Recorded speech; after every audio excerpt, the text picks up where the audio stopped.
Olá pessoal, eu sou a Quinha do Dream Scholars de Quinha e hoje vou fazer uma mega entrevista com Diógenes, um dos criadores de Carmen Sandiego no Netflix, e iremos falar sobre como é morar fora do país. Então, vamos à entrevista?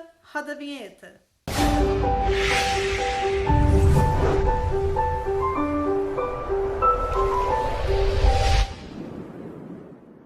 Eu, hoje estou aqui com Diógenes, cartunista do Carmen Sandiego, da Netflix, e vamos falar a realidade sobre como é morar fora do Brasil, que é o sonho de muitas pessoas, e principalmente falar a parte de mitos e verdades. E tudo bem, Diógenes? Tudo bom? Tudo bem por aí? Boa noite.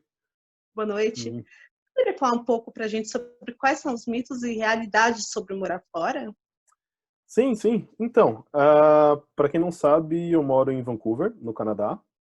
É uma província da Colômbia Britânica do lado oeste do Canadá, que a galera fala que é o lado Rio de Janeiro, porque quase não neva e é muito mais tranquilo do que o inverno do Canadá do outro lado do país. E assim, eu vejo muita gente, principalmente brasileiro, que vem para cá, a gente estava até conversando um pouco antes sobre isso, que é vim pra cá comprar passagem de avião, opa, beleza, tô morando fora, agora tudo vai dar certo, eu vou ficar milionário e tudo mais, né? E não é bem assim. Você tem que ter planejamento acima de tudo, né?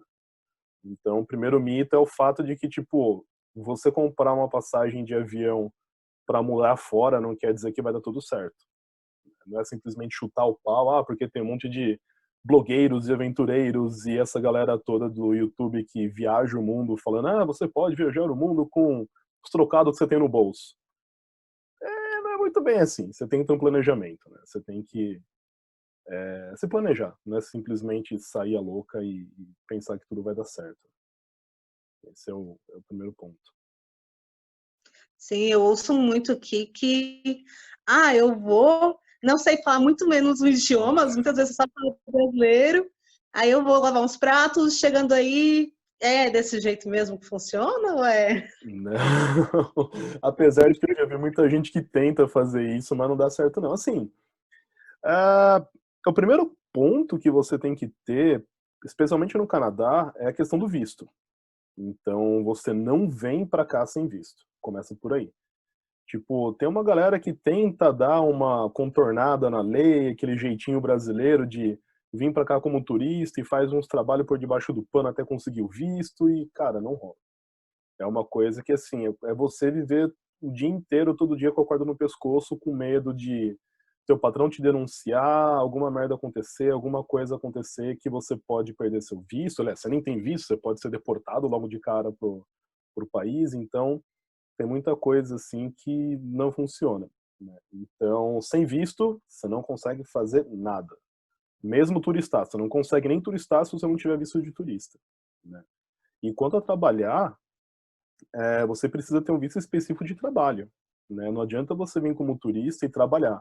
Tipo, você pode trabalhar em trabalhos informais e tal, mas é aquilo, se alguém percebe que você não tem visto de trabalho e está trabalhando, as chances do pessoal descobrir, te denunciar e você ser deportado é consideravelmente grande, assim, é um risco que não vale a pena correr.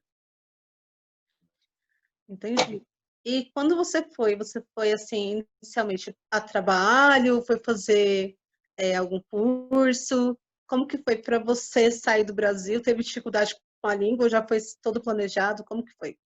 Então, para mim, eu planejei por muito tempo, assim, eu sempre teve várias situações na minha vida que eu sempre quis vir para o Canadá, né, enquanto eu via muitos dos meus amigos, porque eu quero ir para os Estados Unidos e não sei o quê, eu nunca fui muito fã, sempre tive alguma situação acontecendo ali naquele momento da minha vida que eu sempre fui mais ligado ao Canadá do que aos Estados Unidos, na verdade. Então, quando eu fiz 18 anos, eu tinha aquele sonho de estudar fora, né?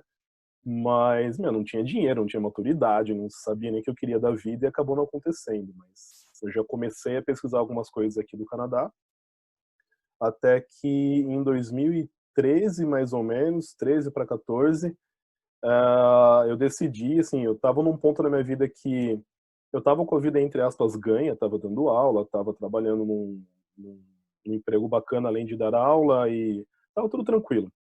Mas não era muito o que eu estava querendo, assim, era uma coisa, eu queria trabalhar com animação desde sempre, e eu estava trabalhando mais com a parte de web design, que é bacana, mas não era tanto o que eu queria.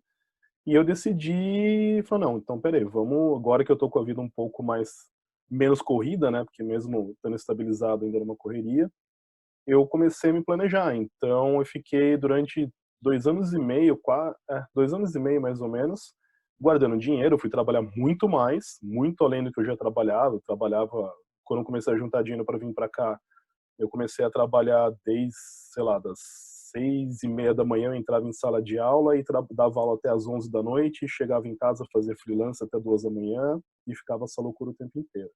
Então foram 2 anos e meio juntando dinheiro para vir para cá para estudar, porque uma das maneiras mais fáceis é você vir para cá para estudar, aí você estuda 1 ano, 2 anos, dependendo do curso que você faz, e dependendo do curso, esse curso te dá direito a um visto de trabalho depois. Então você vem, estuda num determinado período, e logo em seguida, quando você se forma, você pode dar entrada no seu visto de trabalho, e aí você tem de 1 ano a 3 anos, dependendo do curso, de visto de trabalho. Você pode trabalhar período integral depois que você se forma. Então esse era o meu objetivo.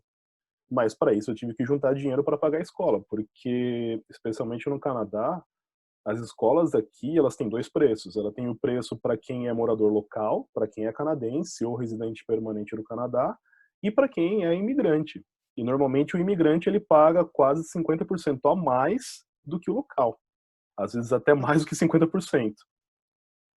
Então, é uma grana, né? E os cursos não são baratos, né? Porque aqui, dependendo da escola que você faz, você não paga por mês, você paga por termo, né? Que são bimestres ou trimestres, dependendo da escola do curso, né?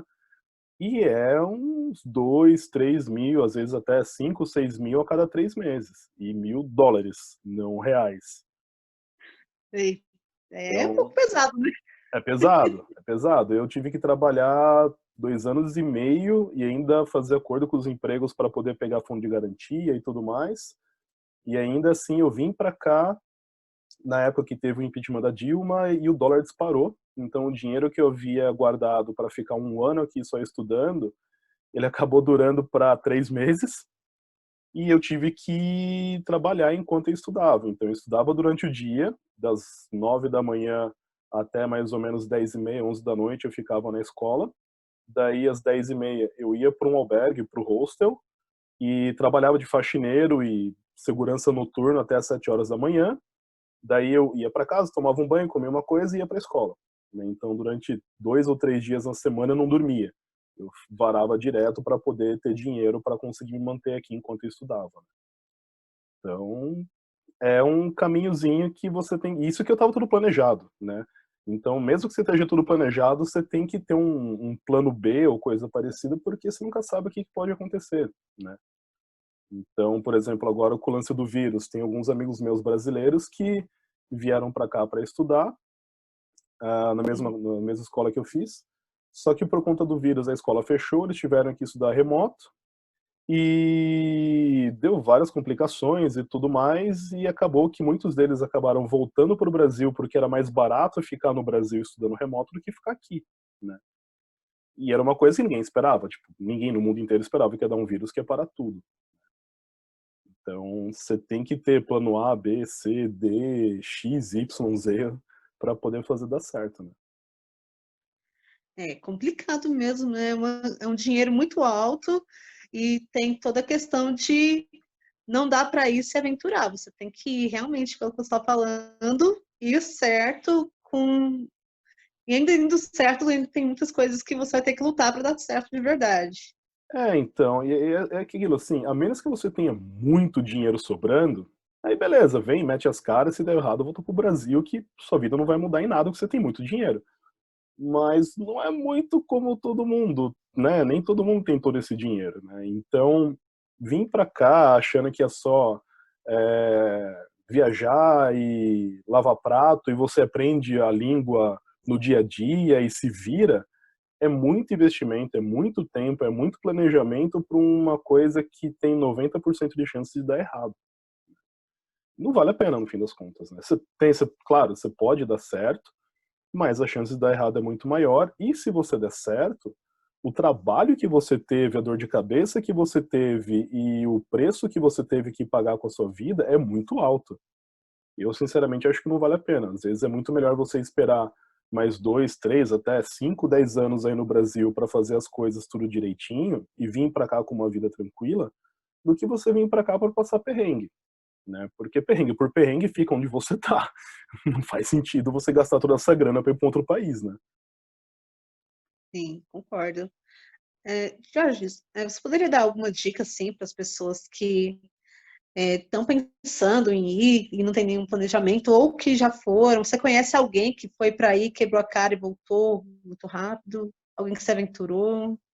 Eu conheci várias pessoas de várias experiências diferentes, assim. Teve gente que veio para cá tudo planejado, mas não se adaptou à cidade ou ao Canadá ou à cultura daqui e voltou para o Brasil porque sentiu falta do Brasil, da família. Normalmente são pessoas que são muito apegadas à família e é complicado você morar longe, assim, por mais que tenha internet, videoconferência, telefone, essas coisas assim, é difícil você, de repente, sua família está passando por alguma situação, ou você vendo sua mãe envelhecendo durante o tempo que você está aqui, você não está lá do lado dela, sabe? Essas coisas assim, é difícil. E tem muita gente que fala, não, beleza, o Canadá é lindo, maravilhoso, mas esse tipo de vida não é para mim, e volta para casa. Assim como teve gente que veio para cá, fez esses jeitinho brasileiro, né, essas coisas de tentar burlar a lei, e chegou uma hora que o cara quebrou a cara, teve que voltar do mesmo jeito, né? Tem pessoas que fazem isso bastante. E a dica que eu dou é se planejar com calma. Eu sei que muitas vezes quando você normalmente as pessoas quando querem, têm essa ideia de sair do Brasil ou mudar ou morar fora, normalmente elas querem isso para ontem, né? Aquela coisa assim, tipo, não, tô de saco cheio, quero mudar minha vida, amanhã eu tô embarcando, tô indo embora. É. Mas hã? Pior que realmente tem muitas pessoas que pensam assim. Então seria perfeito, seria sensacional se fosse assim, né, porque aí você compra a passagem, parcela no cartão e, né, depois você se vira. Mas você tem que ter planejamento, principalmente por conta do visto, né. Eu diria que muito mais do que ter o dinheiro, muito mais do que ter a vontade de tipo: "Ah não, eu vou pra lá, eu vou lavar prato, eu vou fazer o que for necessário para ficar", isso é bacana de ter, isso é muito importante. Porém, se você não tiver o visto, você nem isso consegue fazer, né. Não é tipo lavador de prato, assim, o conceito que a gente tem no Brasil é que faxineiro, lavador de prato, essas coisas assim, são meio que subempregos, é aquela coisa que é o quebra-galho. Aqui não tem Uhum. muito isso. Aqui, tipo, eu conheço pessoas, principalmente canadenses, a vida inteira do cara, ele trabalha no Starbucks. Ele trabalha no caixa do Starbucks por, sei lá, 10, 12, 15 anos. E essa é a vida dele, é isso que ele quer fazer. Então aqui não tem esse conceito de subemprego, que todo emprego é emprego, né. Então, para você conseguir lavar prato, você tem que ter visto. Então, tipo, 70% ou mais até do seu planejamento tem que ser em como tirar o visto. Qual é o caminho mais fácil para tirar o visto.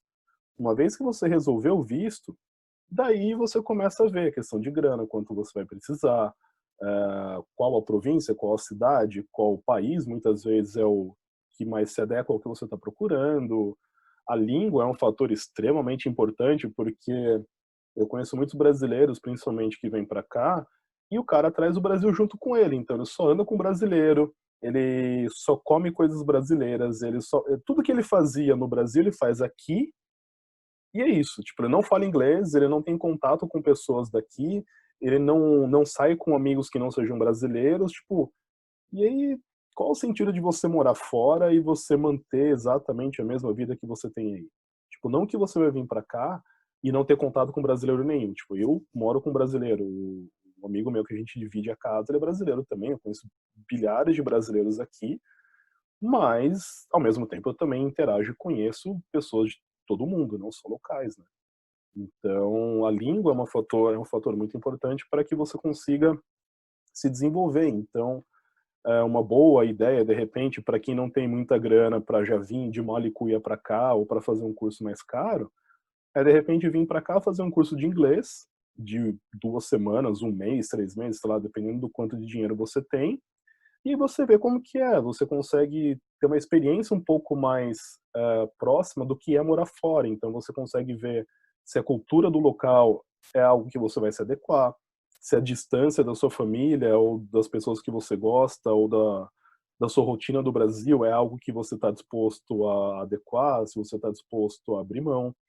Então, e em contrapartida, né, do outro lado, você, enquanto isso, está aprendendo inglês, que pode te ajudar lá na frente, caso você queira vir para cá em definitivo, né?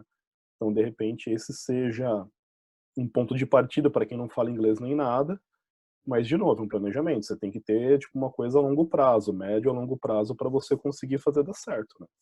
Não é simplesmente, ah, cansei do Brasil, vou embora. Quem dera fosse assim, né? Seria Né? mais fácil. Nossa. E o que você, assim, mais sente falta daqui do Brasil? Ah, olha, bastante coisa.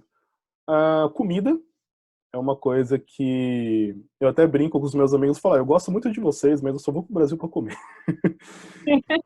É tão diferente assim aí? Oi? É tão diferente a Ah, cultura culinária daí aí? Vancouver é uma cidade em específica, especificamente Vancouver é uma cidade interessante porque assim, você tem pessoas do mundo inteiro aqui, literalmente do mundo inteiro. Você anda no centro da cidade, você ouve todo tipo de língua sendo falado ao seu redor na rua, né? E por conta disso, você tem restaurantes de culturas do mundo inteiro. Então você tem restaurante grego, chinês, coreano, indiano, e meu, todo tipo de comida do mundo você consegue aqui. E comida de uma certa forma autêntica, porque são feitas por pessoas daquela região. Menos brasileiro. Você tem dois restaurantes brasileiros aqui, um de churrasco e o outro que é mais meio comida de boteco, né? Então tem feijoada, coxinha, essas coisas assim. Mas não é a mesma coisa, né? E eu, assim, a forma que eu encontrei de contornar isso foi eu aprendendo a cozinhar as coisas brasileiras. Então, Então, falando da comida daí, é, você estava falando que aí tem comida brasileira, mas que não é igual aqui. é, é, é porque assim, é difícil você encontrar alguns ingredientes que a gente usa aí, né? Então, tempero, essas coisas, e principalmente carne aqui é uma coisa que é um pouco diferente da nossa. Você até encontra, acho que o mais próximo que você encontra aqui é picanha, que é bem Uhum. barato, por sinal, porque o pessoal aqui não conhece picanha, então para eles picanha não é uma carne muito boa, o que é bacana, porque você consegue comer picanha aqui muito mais barato. Mas, você tem que adaptar muita coisa. Eu aprendi, tô aprendendo a cada dia a cozinhar as coisas que eu sinto falta, né? Então eu faço muita comida brasileira minha, assim, para comer no dia a dia. E além da parte de comida, eu sinto muita falta da nossa cultura como povo, essa coisa da gente ser muito mais amigável, ser muito mais aberto, muito mais de abraçar as pessoas e conversar e ser, sabe, aquela coisa assim de você ter uma, sei lá, você anda na rua, você consegue conversar com as pessoas, se você tá na fila do banco, se você tá num bar, se você tá, sei lá, numa lanchonete ou coisa parecida. Aqui as pessoas são bem mais reservadas, principalmente os canadenses, assim, eles são bem, assim, na deles. Eles não vão te tratar mal, são pessoas gente boa, mas eles são reservados. Para você conseguir ter amizade com um canadense, você tem que estar muito afim de ter amizade com um canadense, porque não é uma coisa que acontece do nada, né? Então eu sinto falta disso. Acho que essas são as duas coisas que eu sinto mais falta do Brasil. E para mim, eu sou de São Paulo, né? Da cidade de São Paulo, morei lá por, sei lá, 20 e tantos anos da minha vida. E Vancouver tem uma pegada muito de cidade do interior. E eu sinto muita falta de estar numa grande cidade. Sabe, aquela coisa de tudo tá funcionando 24 horas, você tem várias opções de coisa para fazer e aquela loucura de gente e tal, enquanto Vancouver é uma cidade muito mais pacata, é maravilhosa, você tem uma mistura de praia com montanha, com cidade, mas é uma pegada mais cidade do interior, né? E para mim, tô aprendendo a gostar ainda, tô aprendendo a me adaptar. A última pergunta, só para a gente fechar, que bom que você é um brasileiro que foi para aí, né, Gil, e deu tudo certo. Mas assim, como que foi para você fazer dar certo e como que é para você trabalhar na Netflix ou trabalhar com cartoon? Enfim, o que te tornou um brasileiro bem-sucedido no Canadá? Olha, é persistência, eu diria. Tem toda essa parte do planejamento que eu comentei, né? Que eu fiquei 2 anos e meio juntando dinheiro, me programando e vim pra cá e tudo mais. Só que depois que você realmente se muda pra cá, a coisa muda completamente, porque no dia a dia é muito diferente de quando você vai turistar um lugar. Então eu diria que assim, se hoje eu tô onde eu tô, assim, eu não trabalho com Netflix, eu trabalho com um estúdio de animação que faz desenhos para o Netflix, né, entre outros clientes e tudo mais. E para eu chegar nesse ponto, eu já tô aqui há 5 anos.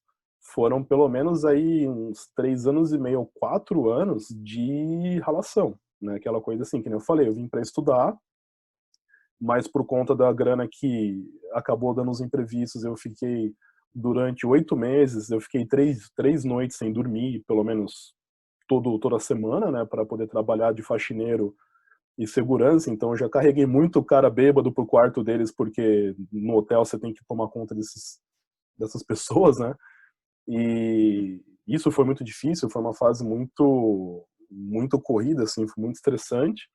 E fora isso, foi a questão do visto também, né? Porque eu consegui me formar, peguei o visto de trabalho, só que o visto de trabalho acaba, aí você tem que aplicar para, no meu caso, eu apliquei para residência permanente.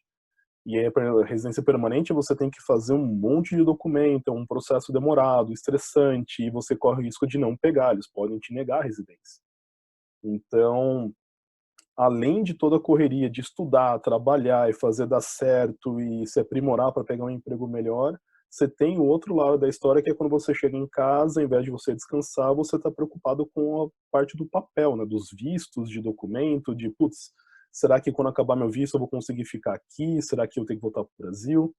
Então foram 3 anos e meio, 4 anos, né, que foi até eu pegar minha residência permanente, que foi de correria, assim, foi de muito trabalho, tanto na parte jurídica, né, de fazer os papéis para poder pegar a residência permanente, os vistos e tudo mais, quanto de trabalho mesmo, porque você ser um imigrante, tipo, você, por mais que você fale muito bem a língua, você não domina a língua tanto quanto um local.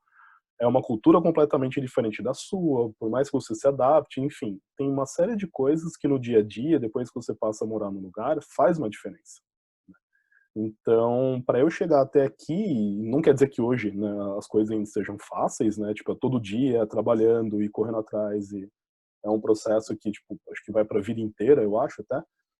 Mas é persistência, é planejamento, persistência, não entrar em desespero, não tentar dar o jeitinho brasileiro, é fazer as coisas do jeito que tem que ser feito e não desistir. Mas não desistir também não quer dizer que é fazer uma loucura, é se planejar, né. Então acho que se eu cheguei até aqui é justamente por conta dessas coisas, né. Foi muito trabalho para vir para cá e o triplo do trabalho para me manter aqui todo dia, né. Acho que esse é uma forma resumida de como eu tô aqui hoje até agora, 5 anos, né. Muito obrigada, assim, por essa entrevista. Você gostaria de acrescentar mais alguma coisa? Bom, queria falar para o pessoal que tá querendo sair do Brasil, seja para vir para o Canadá ou seja para ir para qualquer lugar, planejamento. Tipo, não acredita em todo mundo que você vê nos blogs, vlogs, em YouTube, coisa parecida. Pesquisa, porque cada caso é um caso. Tem pessoas que realmente, de repente, veio para cá ou para qualquer outro lugar, se deu super bem, mas tem pessoas que mesmo fazendo tudo direitinho, não conseguiu e teve alguma dificuldade. Então, eu diria que assim, se planejar, se você realmente quer sair do Brasil, quer ir para algum outro lugar, se planeja, não faça na correria, faça com calma, sabe? Não se preocupa com quanto tempo vai demorar, desde que você tenha uma meta. Tipo, se você ficar nessa, um dia eu vou, você vai acabar que nunca vai. Agora, se você estabelecer, tá, eu quero ir, em quanto tempo eu consigo ir, em quanto tempo eu consigo juntar dinheiro? Ah, vou demorar 1 ano, vou demorar 10 anos, não importa. Você tem que ter uma meta para você se planejar em cima daquela meta e fazer a coisa acontecer.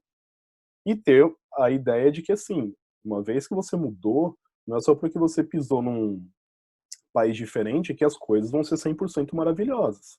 Você vai ter que ralar tanto quanto, você vai ter que trabalhar, estudar e se adaptar e passar por situações que você jamais imaginou que você teria que passar se estivesse no Brasil, mas tem que persistir, tem que correr atrás, porque no fim das contas acaba valendo a pena. Mas não é um caminho fácil. É uma coisa que você tem que estar bem ciente disso. É manter os pés no chão, no caso. Exatamente, você disse tudo. É ter o pé no chão. Não é uma coisa impossível, né? Independente da classe social, que nem eu falei, para algumas pessoas pode ser que demore 1 ano, para algumas pessoas demora 15, 20. Mas é possível acontecer. Mas tem que ter pé no chão. Você tem que conseguir se manter calmo e fazer as coisas direitinho, sem atropelar, sem botar a carroça na frente dos bois e fazer tudo do jeito certo. Então, muito obrigada. Sempre bom falar com você, tanto como amigo como como profissional, né? Já é o segundo vídeo que a gente grava junto. Né? Você é muito fera e é isso. Tchau, tchau, pessoal. Não, valeu, brigadão. É muito bom falar com vocês também. Sempre que precisar, só dá um toque, tamo por aí. Obrigada, tchau, tchau. Muito obrigada por ter assistido mais um vídeo e até a próxima. Tchau, tchau.